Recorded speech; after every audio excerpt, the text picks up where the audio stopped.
Welcome to Hate to Wait, where two lifelong dieters talk about their current struggles with weight loss. Diets, we've tried them all. We are not doctors. We don't play them on TV or on this podcast. Join our journey because misery loves company.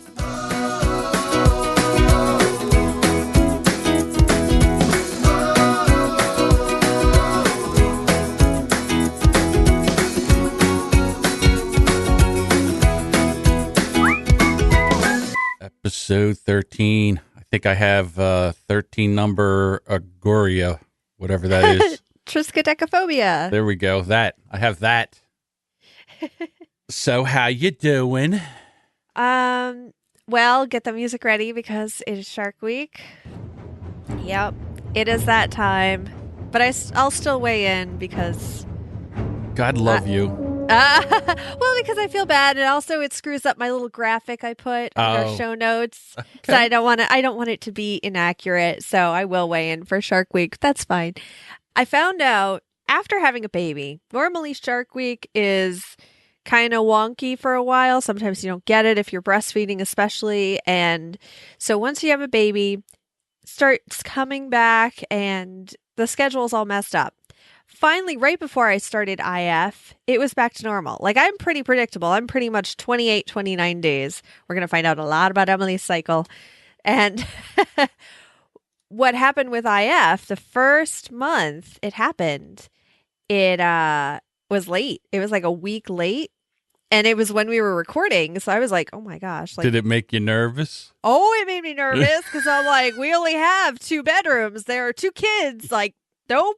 Listen, never let the children outnumber the parents. Exactly. I'm telling you. No, we were like done. And I was like, no, my first thought, I'd have to quit the podcast if I were pregnant. I'm like, that shouldn't be my first thought, but I love podcasting. Right. So, okay. Anyway. So wait a minute. So now that you're done, are we sending Mark for the operation? We might. Yeah.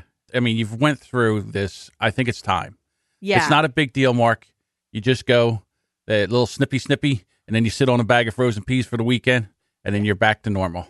Well, his problem is he read a statistic that like 1 in 15,000 get elephant balls. Yeah. I'm like, 15,000. So it's a crazy big number. Like, it's not going to happen. You know what? He's being a child. Go in there and get him snipped. Yeah, we don't want any more of those in the house. I already feel outnumbered sometimes with him. So anyway. You know what? You tell him that if he doesn't do it, you'll do it for him. Yeah.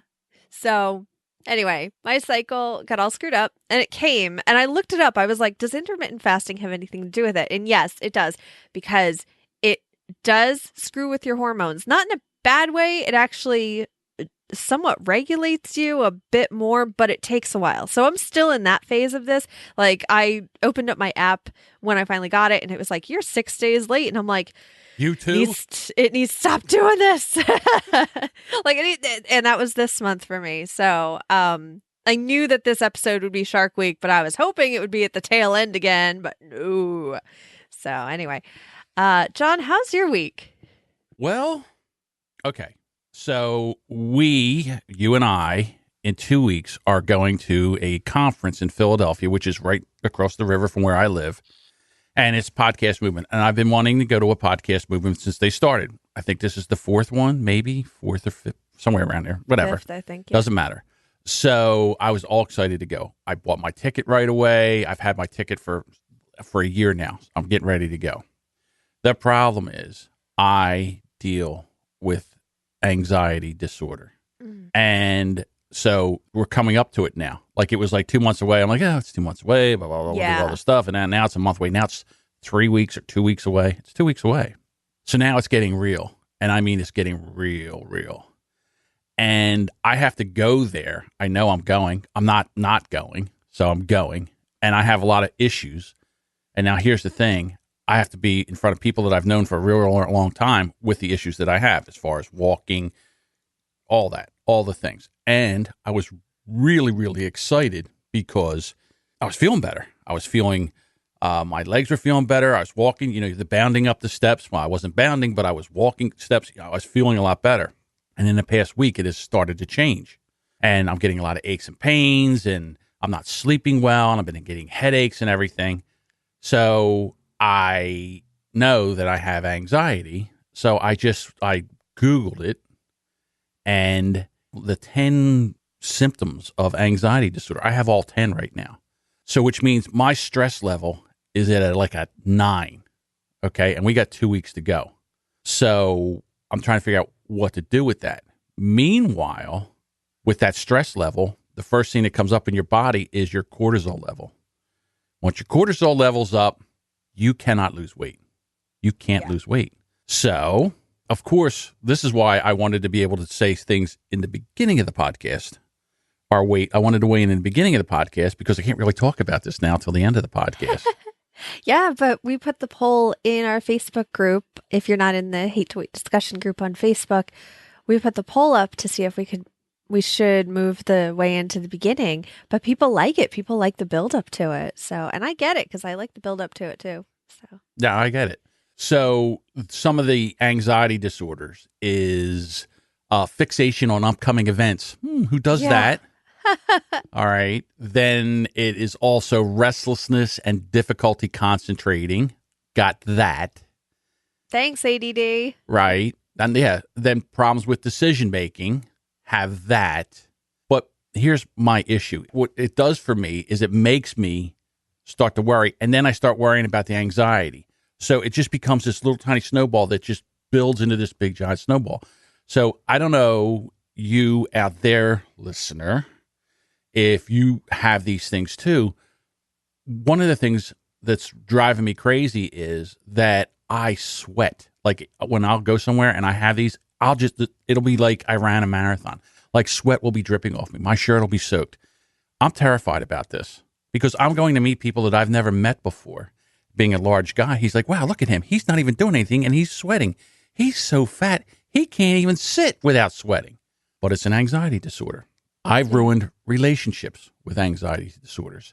Supposed to go out with somebody. I planned it. The whole thing, the whole week going up to it, just got getting worse and worse and worse. By Friday, I think we're supposed to go out Saturday. I forget when we're supposed to go out. By the Friday, I just called and said, I'm not coming. I can't do it. I'm canceling. Which, I got unfriended and it was, she hated me. Still hates me. But again, I couldn't do it. I couldn't go. It was just one of those things. So when I stepped on the scale today, I was like, and we'll get into this later, but I have a feeling that I'm going to have to start dealing with this sooner than later and trying to figure out how this is. Now, here's my problem. I don't like medication for any of this stuff because it alters my mood, but not in a good way. It just makes me feel numb. I just can't stand the feeling of being numb. It's worse than feeling the anxiety. It's how I feel. But now we're going to like some of my heroes, some of my friends, people that I've never met you in real life. People in our mastermind group, they're all going. They're listening right now to me talk about this. All right. So now here I am falling on the sword about how this has driven my life probably for the past 15 years. And I've never really addressed it because I'm a dude and we just bury that stuff down like garbage. Like, when you eat a half a gallon ice cream overnight and you just take that thing and you bury that container in the garbage so nobody knows. Yeah. So that's what I've been dealing with this week. Women do that too. I did that for a long time with my anxiety. And I finally went to a therapist when I had like really good work insurance. And I'm like, you know what? I'm going to get this taken care of because when it bubbles to the surface and I have anxiety attacks, the next morning, having the anxiety attack, I'm not even that worried about. It's the next day, the next morning when it's worse than a hangover and your body is exhausted from it. And this was before I did a lot of sort of self-research, I guess, of looking up what kind of a person I am, what kind of energy I get from people, if I'm the actual definitions of introvert versus extrovert, meaning the first time I went to Podcast Movement, first thing I did was find a little hallway where not many people were that I could hang out with every few hours because I needed that time, that like introvert self time to recharge because I loved being on and talking to people and getting to know people, but you don't realize how much your energy is depleting around them. So anyway, I did a bunch of that stuff. I got to know myself and I started getting tools to kind of help with that anxiety. And then when I started seeing somebody, we had to try a few different medications for my anxiety because he just said general anxiety disorder. And I took those for a few years. And then after a while, he started noticing the weight on me. And he's like, well, I can prescribe you this and you could see how that goes. I'm like, I don't know if I want to take something else. He's like, this isn't actually for anxiety. This is actually for ADHD. And if you have trouble with compulsive eating, it might be a good drug for you to take, but you have to fill out this questionnaire that was basically for ADHD. He's like, if you fall in that range, which I wouldn't doubt that you do a little bit, I can prescribe you this medicine. So I fill it out and I'm like, oh my God. And it's like, as a kid, did you doodle in your notebooks instead of paying attention in class, but you still got answers on the test, right? And I'm like, yes, I'm feeling this. They're like, have you ever had trouble? And it was like, yeah, pretty much. Every question. Yeah. Every single one. I'm just like, wait, this isn't normal. I'm like handing him the thing back and he's looking. I'm like, this isn't normal. This isn't what everybody goes through. He's like, no, this is not what everybody goes through. So you're not. He dropped the clipboard. Yeah. And it was sort of this moment of just like, and the problem was when I was little, it was just called hyperactivity or ADD. And I was like, well, I still get good grades. People weren't worried. And he told me, he's like, women have a way, they actually internalize ADD. So the H doesn't really play into it. I wasn't up and trying to run around. I was a lazy kid. Like there was no hyperactivity to me at all. I almost wished sometimes that I had that H in there so I could lose weight easier because I'd be moving all the time. Yeah, why can't I get the H with the A, right? D, and D? Why did I get that? Of all the things, I would like the H. The H would help. That's true. Although people with the H are just like, I just want to sit still because I can't get anything done otherwise. But I guess that's true. Yes. They're just, it's so funny how one wishes for the other. But he's like, yeah, women internalize it more.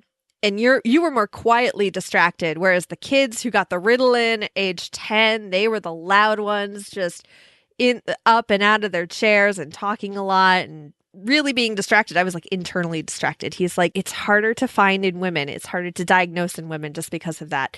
So they put me on that and I still didn't lose weight. I still didn't. But the thing was, he's like, anxiety a lot of the times is misdiagnosed. For a lot of people, it's the ADHD that needs to be addressed. And then the anxiety comes with it. And as they work on the ADHD, the anxiety is also taken care of. So I don't know if that's something you want to. Well, I've tried therapy, and then the therapy gave me anxiety because I had to go in there and talk for an hour, right? And they weren't telling me anything. I think I've told the story 100 times before. Yeah. So I'm writing not bits, but I'm writing down stuff to talk about in therapy because I'm a podcaster. I can't stand silence. I just can't sit there. And I wasn't getting anything back. She's like, well, you have to work through this yourself. I'm like, well, then what am I doing here with you? Yeah. I thought you were, so I could have had just a horrible therapist. I don't know. Yeah. So I might try. I've tried therapy 3 times in my life. I had one that was a really good therapist. Can't remember her name. Don't know where she is anymore. Don't even know if she's even working in therapy. I don't even know if she's doing that anymore. But 2 of them. The one was horrible. One was okay. One was really good. So I might dabble. I might go for instead of going every week, I might go once a month and see if I can work on it, because it's expensive. It's an expense. It is expensive. But it might be worth it. And it's also hard for me because I've gone to therapy. And the thing is, with people I respect, I end up trying to impress them in a way. So going to my therapist, I would be like, I was really, really good this week. And I didn't want to tell him any of the tiny little things that were bothering me. And I couldn't get out of that mindset of just trying to make him proud of me. So I stopped doing that. Actually, I had to stop taking the ADHD medication when I got pregnant anyway. So once I weaned off of that, I kind of stopped going. I'm like, honestly, if I talk about my problems, I'm just going to think about them more, which is a terrible way to think. But I ended up finding just more ways for myself to cope with it. So a lot of breathing techniques. I downloaded the Calm app. I almost want to get that app where you text with a therapist when you need them. I didn't know there was such a thing. Yeah. I forget what it's called, but I'll put a link in the show notes. But yeah, you could text with one when you need them. And I'm like, okay, that's good. But it's a monthly subscription fee. And I don't think insurance covers it. I don't think it's that expensive, but it's also like I would maybe use it 3 times a year. So yeah. Well, yeah. Well, so what really drove this morning was I have a friend. She's not really a friend. She's a podcaster that I have interacted with. She has a podcast. Today, a year ago, she was driving to work, just like, morning driving to work. A guy was texting on his phone in a pickup truck, ran through a red light, hit her head on. Oh my God. She survived, but she had a very severe concussion. Wow. She was out of work for months. She was going to therapy. They wouldn't let her watch TV. They wouldn't let her she couldn't read. She could only listen to things because of head injuries. Now, when I grew up, they didn't have Ritalin. I was that hyper kid in the 60s, early 70s. So they just beat us. They whooped our rear ends. Okay, so that's what they did. All right. Now, when I was 16, that's 1977, I took my dad's 10-speed and I was racing down the street and I was going at a very high rate of speed.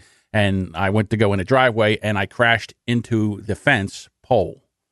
And I got a severe concussion and 27 stitches in the top of my head. That's why I'll never shave my head, because it looks like a lightning bolt. And I'm not Harry Potter. Oh, please be Harry Potter. So anyhow, please be Harry Potter. So anyhow, I had that concussion. Well, they just said, oh, don't fall asleep and whatever. And then they didn't do any of that. Then when I was 21, we're working with my father, and he dropped a 1-inch steel iron pipe on my head from about 10 feet. And I had another concussion. And they just said, don't go to sleep, wake him up every couple hours or whatever. And I was at work the next day. So I never had that where they will allow your brain to heal. I was driving, I was reading, I was watching TV, and they say if you don't do that, that your brain doesn't heal correctly. That's why I get stuck on words. That's why I have no short-term or long-term memory. Sometimes it kicks in, sometimes it doesn't.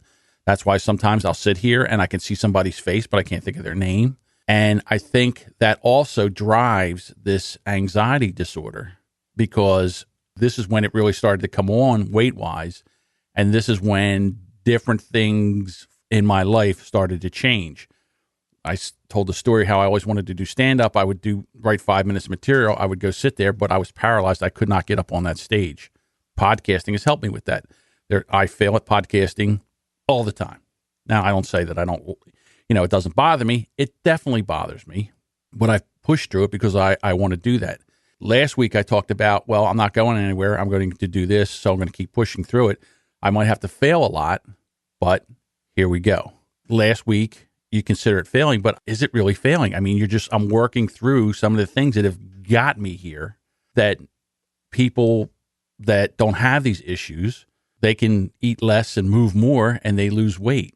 I've said this for a long, long time. There's a bunch of us out there that we can eat less, move more, and it does not work. So that's my week. And that's the show, everyone.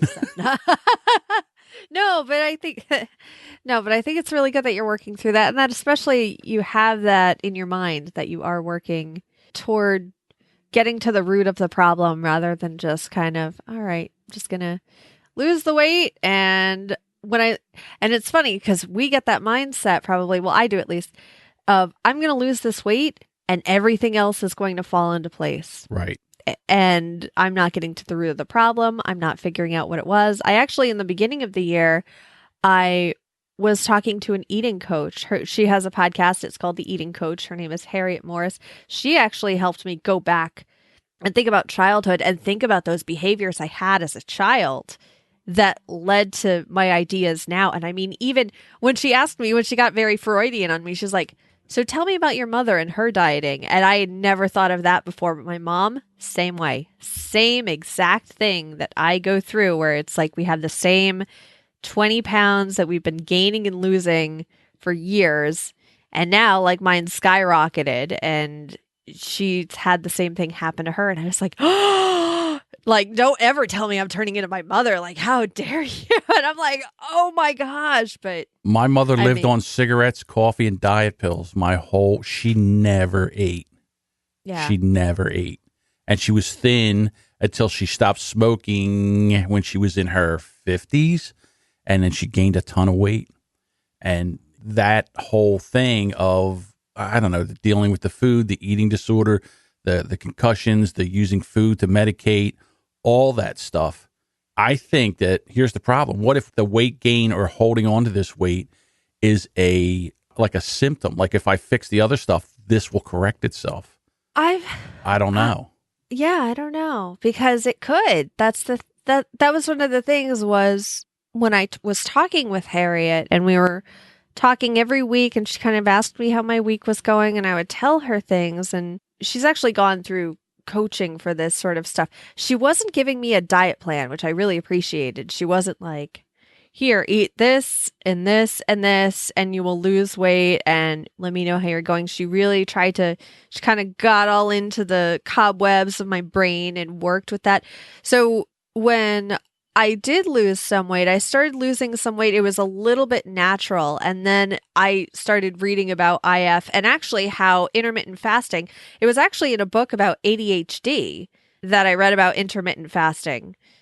And that's the other thing is I'm not taking medication. I didn't feel the need to go back on medication once I started intermittent fasting. So there you go. Yeah. So you just gotta. I feel better doing this too. And I'm still at the one meal, one day at the time, one meal at a time. I'm still there. And then we talked about my eating disorder, to name it. Yeah. So I had a couple people give me a name. The one I liked the most was actually my ex-wife, Kathy. She said, you know what you are? You're a bear. And your eating disorder should be a bear. And I was like, well, I don't like bear. Bear could be friendly, because my bear is not friendly. My bear is... Yes. All right. So I think I'm going to name my eating disorder Grizz. Grizz. Grizz is my eating disorder name. I like that. Yeah, Grizz. It is. But Grizz has been pretty good this week. I haven't had problems with Grizz. Grizz has been relatively quiet.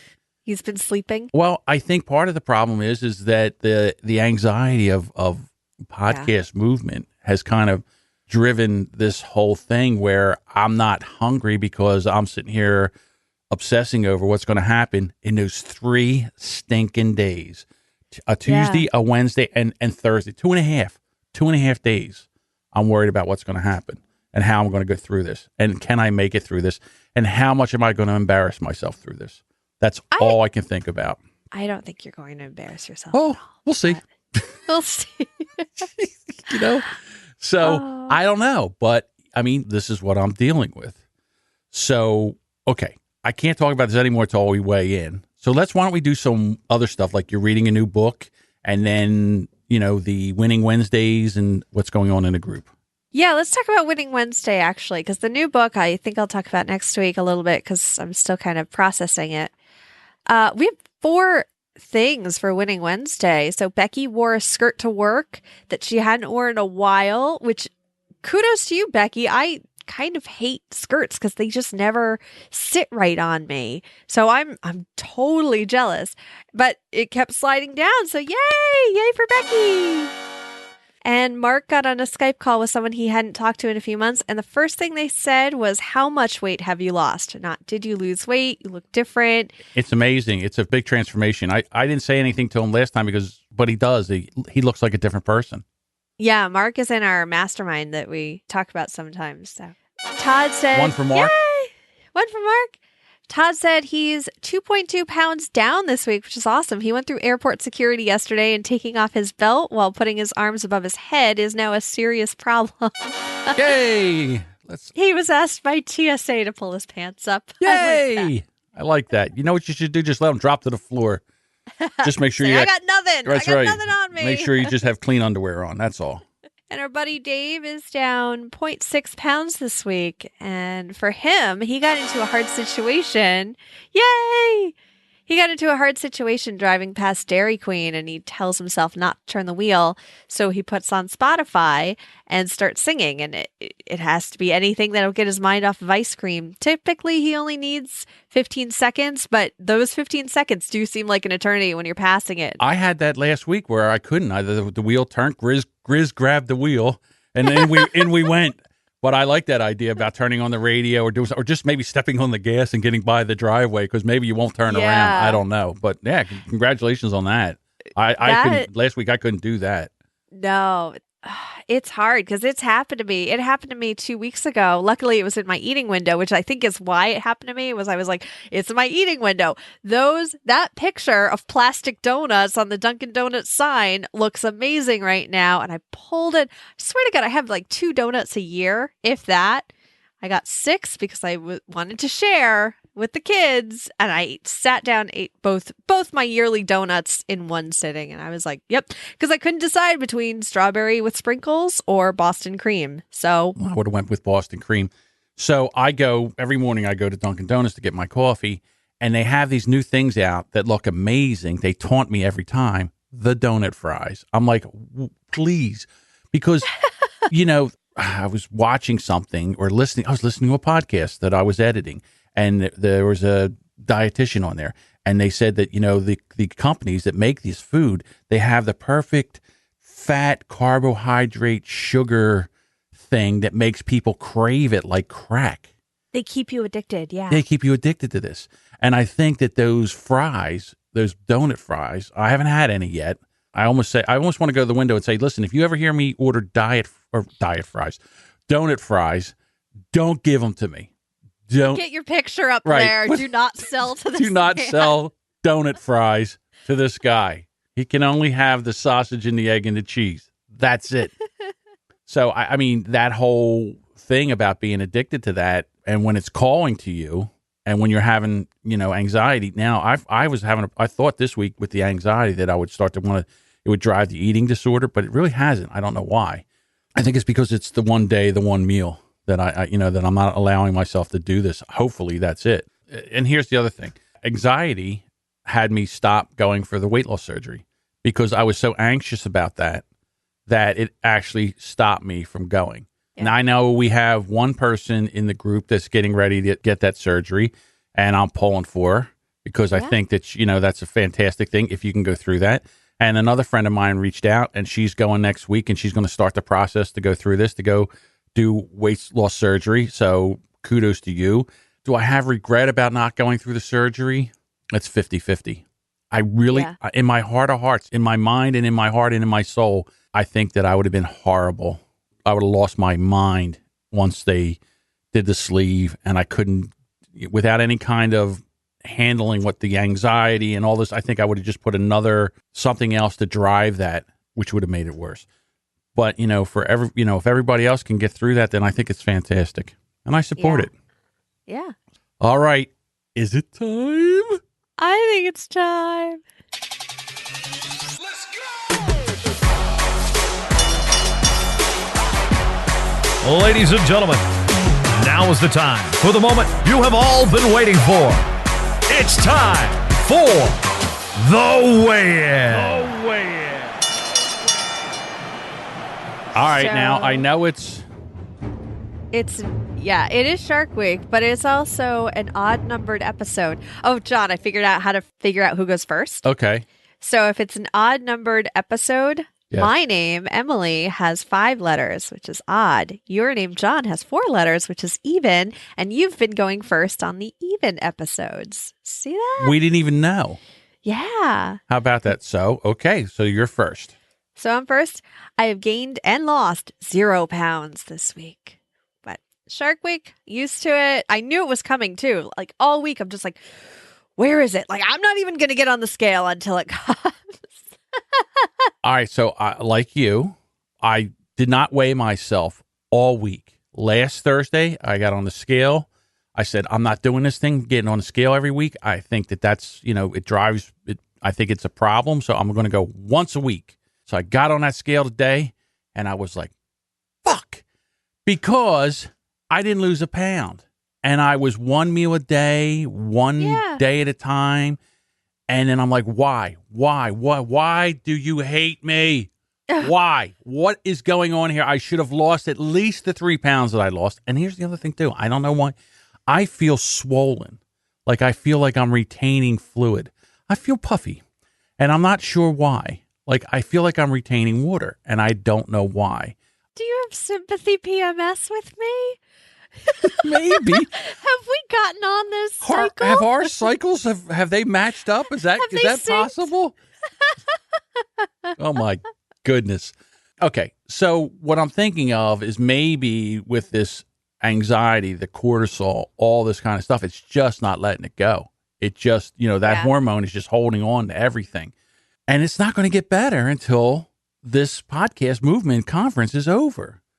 No matter what I do, no matter what everybody says, I understand this. And then, like, everybody that I know that I want to meet there is going to listen to this.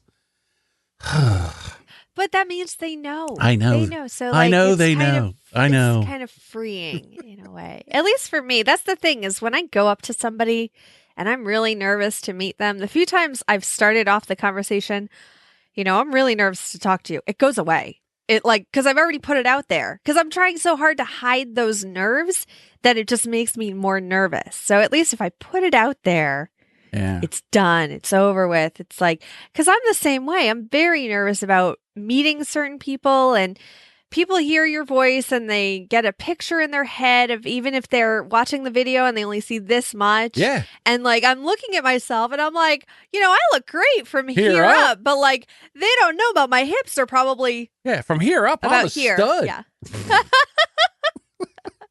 That doesn't look, this doesn't, and black, I got a black shirt on, that slimming. Yeah, it looks great. I stand up and they're like, whoa, wow.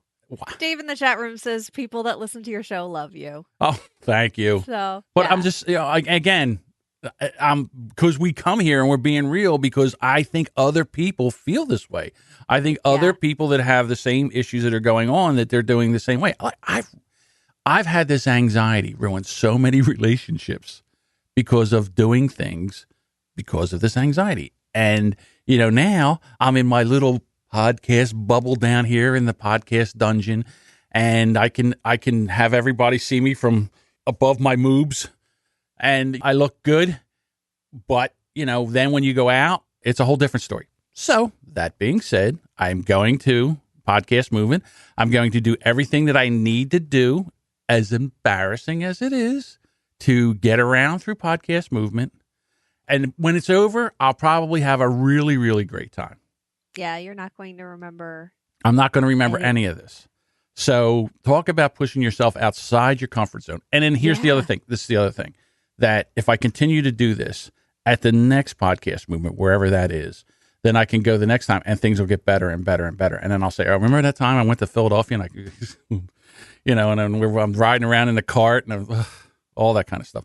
So that's one of the things that I love about this podcast. And if I couldn't be real here and talk about how I really feel, then there's no sense in doing this. I'm not going to lie. Yeah. I was sweating a little getting ready to do this. That's why when I was on my way to get coffee, I said, you better announce this so you don't chicken out. Well, you made that announcement. It made it sound like you were quitting the podcast. And I'm sorry. I didn't mean to do that. You're like, it's time to get real, people. And I'm like, oh, no. Yeah. Well, I got on a scale this morning and I'm like, all right, you didn't do anything all week. You've been good. You've been on plan. No drive-thrus, no this, no that. Okay, we're great. Well, when I say no drive, no Taco Bell, no Burger King, no eating of bread, none of that stuff. So then when I got on a scale, I didn't even care. I just wanted to lose the 3 that I gained last week. And when I got on there and it said the same number, I got off the scale. I'm like, maybe it's stuck. Maybe it's stuck. Let me try this again. I moved the scale around a little bit. I gave it a little shaking. Okay, maybe there's a little dust in there holding things up. Got back on it again. It was this exact same number. I was like, oh. Oh, do you weigh yourself on carpet or on hardwood? It's on a tile floor in the bathroom. Oh, okay. So, and it's the same thing, this the same morning ritual, Yeah. And wake up. Yep. Go to the bathroom. Go to the bathroom. Take off everything. Take the lint out of my belly button. All that stuff. Get it all off of there. Anything. So yeah, and I didn't lose any. Well, at least I didn't gain any weight. Yeah, that's a good thing. Neither of us gained any weight this week. Okay. I'm actually surprised. Like early on in Shark Week, that's usually when I gain the weight. But I've also been pre-Shark Week, I usually take Diurex because I know, like, I'm uncomfortable when I'm retaining water. So I have a feeling that has something to do with it too. But all right. Well, all right. Next week we get to do. What are we doing about podcast movement? Are we going to have an episode during podcast movement? Because I'm not sure. What are we going to do there? I could always bring my H42 microphones and we could do it there. We could do it there. Although I don't know if I'll have a scale where I am. Oh, that's true. Well, we could still do it and say we don't have to have the weigh-in at the end. Yeah. I don't know. You know, it is a hotel where there's always, they always have a loading dock scale, which is very, very accurate from what I remember. It's just a scale. I didn't say we needed that. I'm just saying it's just a scale. John. What? John. Well, I mean, hotels don't come with scales, but I know that in the back, when they bring in the freight, they always weigh it because when they ship stuff and all that, they have a scale there. See, I've been in a lot of back ends of hotels because I used to be in the elevator business, so I know they all have scales. I'm sorry. You should have seen the look at Emily's face. Relax. It's just a scale. They have the industrial size scale. Well, For it really weighs heavy smaller stuff. packages too. All right, no scale. Maybe we shouldn't do a podcast on podcast movement. Okay. Well, then again, it's not the same. Like your scale is calibrated for you, and my scale is Okay. All right. Yeah. Bad idea. I'm sorry for thinking out loud. I'll figure it out. I'll figure out something. Either we could do it that week, or I'm going to be in Philly until Sunday night, so it may not even come out until Monday later in the day. Okay. Oh, you're going to be there the whole week? Yeah. The Mark's coming down with the kids Friday, and we're just staying till Sunday. So very cool. Actually, yeah. Actually, I'll have the drive back to get some editing done. So. There you go. All right. Well, I don't know. This was episode 13, so a lot of demons out in this episode. A lot of demons rose to the surface. Yeah, we went kind of in a deep dive of mental health a little bit, which ends up being sort of the theme of the show, and that's something that I don't normally notice on a lot of weight loss shows. It's always get up, get moving. I mean, be your best person. You have to have your macros right and your exercise and walk, drink water, all that. And, and then next week they go, oh, look at me. I'm down 5 pounds because I did all this and all. And then you watch the shows and then you do it yourself and you get on there and you get on that scale and you're like, you SOB, what is going on here?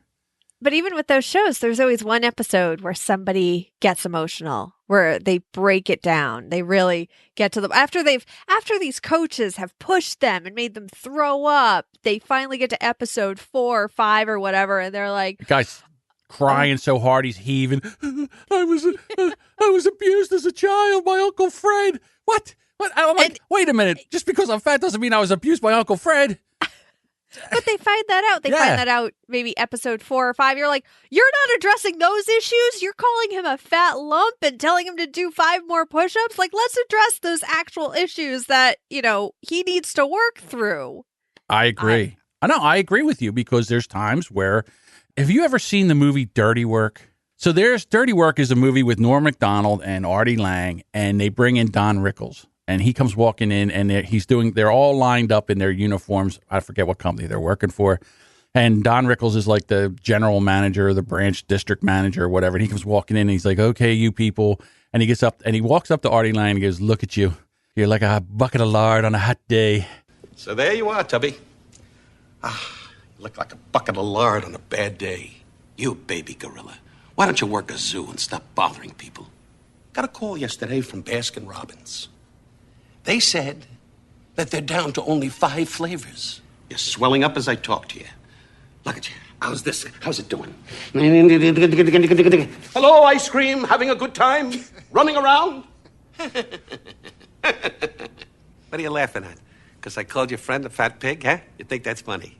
So whenever I step on the scale and it doesn't do what I want to, it's like, look at you, you fat tub of lard on a hot day. Oh, no. Yeah. So, and that's exactly what goes through my mind every time I step on that scale and it doesn't do what I want it to do. Actually, I have the movie playing of Bridget Jones where she steps on the scale in the movie and she goes, oh. And I get that stuck in my head every time I step on a scale. Resolution number 1. Oh. Obviously, we'll lose 20 pounds. All it is her just saying, oh. Oh, okay. But the Don Rickles one, it's so brutal. So when I step on the scale, I have that self-hate talk. Yeah. And I got to try to lose that too. And this helps. This actually does help. And I say, please, if you're in the Facebook group, share. I know there's people that don't want to share. There's a lot of lurkers in there. Just and that's fine. Share. Yeah, you can lurk, That's but fine. don't be afraid to share. There's no judgment. Trust me. If I can do all this and there's no judgment, you should feel safe to be able to share some stuff too. I've been looking at our stats, and the number of people who now know about my cycle are much, much higher than Anybody before. yes. True. There you go. See, so we're in here sharing, and it's not killing us. And I'm telling you, it does make a difference. It really, for me, like now when I get out, when we finally get done and we shut these microphones off, I will feel better. I felt like crap this morning when I stepped on the scale and I didn't lose any weight, but I came in here, I talked to Emily, talking to you out there, and hopefully, I know it works for me. Hopefully you can find people that it'll work for you. Don't do this by yourself. Don't live in shame. There's people out there that want to help. There's people out there that are going to be supportive. Get out there and find your people. That's this it. This week's Johnspiration. Is that the name of the episode? Johnspiration. Yeah, we've had that a few times where you do this thing like Jerry Springer at the end of the show. You come with the final thoughts and you give people something to think about. And not it's on very purpose. Nice it's very nice and uplifting. Well, I've just beat on you for like 25 minutes. Can't leave it on a down note. All right, let me butcher the outro again. Thank you to everybody who came by Facebook Live, by the way. And if you're on Facebook and it's Thursday and it's around 11 o'clock in the morning Eastern time, come join us. Yeah, it's fun. Thanks for listening to Hate to Wait. For more information, you can visit hatetowait.com for show notes and links to everything we've talked about in this episode. And if you'd like to join us on our journey, be a part of the Hate to Wait discussion group on Facebook by going to hatetowait.com/Facebook. All right, Emily, thank you so much for letting me cry on your shoulder this week. Oh, John, you are always welcome to. And I think you're better for it. You kind of let go of that. You put it out into the open. You're now aware of it. I think we're going to have a good week. I think next week's going to be awesome. All right, everybody. We'll see you next week. Bye.